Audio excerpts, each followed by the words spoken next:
जो भी इंसान अपनी गलत आदतों में पड़ जाता है वो कभी भी दूसरों के सामने अपनी नज़रें नहीं मिला पाता है, लेकिन जो इंसान अपने आचरण से अच्छा होता है और ब्रह्मचर्य पालन करता है उसके अंदर किसी प्रकार का ना तो भेद होता है और ना वो किसी से डरता है।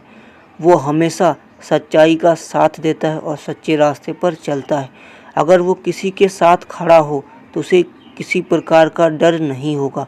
वहीं अगर कोई इंसान वीर का नाश करता हो तो शायद वो किसी के सामने जाने से भी डरेगा, क्योंकि उसे पता है कि मेरे पास ऐसी समस्याएं हैं कि लोग मुझे टोकेंगे, भला बुरा कहेंगे। इस वजह से वो व्यक्ति कभी भी किसी के सामने खड़ा नहीं हो पाएगा।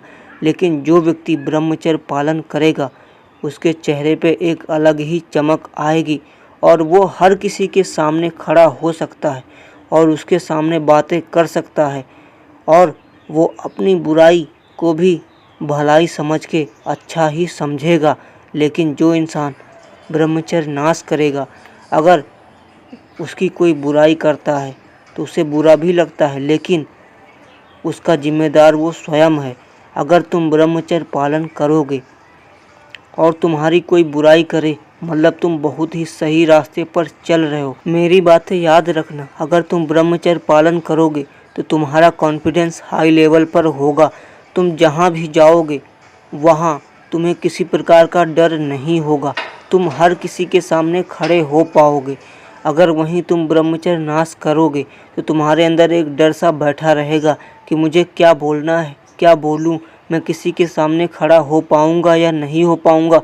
हो सकता है कि तुम किसी के सामने, अपने दोस्तों के सामने भी कुछ ना बोल पाओ। वहीं अगर ब्रह्मचर्य पालन करोगे तो तुम्हारे अंदर कोई डर नहीं होगा और तुम अपने दोस्तों से भी अच्छे से बातें कर पाओगे, उनसे मिल पाओगे। और तुम ब्रह्मचर्य नाश करोगे तो तुम्हारे दोस्त भी तुम्हारा साथ नहीं देंगे और तुम दुनिया से अलग हो जाओगे और तुम्हारी ज़िंदगी एकांत हो जाएगी। तुम ब्रह्मचर्य पालन करोगे तो तुम्हारे चेहरे पे चमक आएगी और तुम्हारा भविष्य उज्जवल होगा और तुम एक अच्छे आचरण के व्यक्ति बनोगे।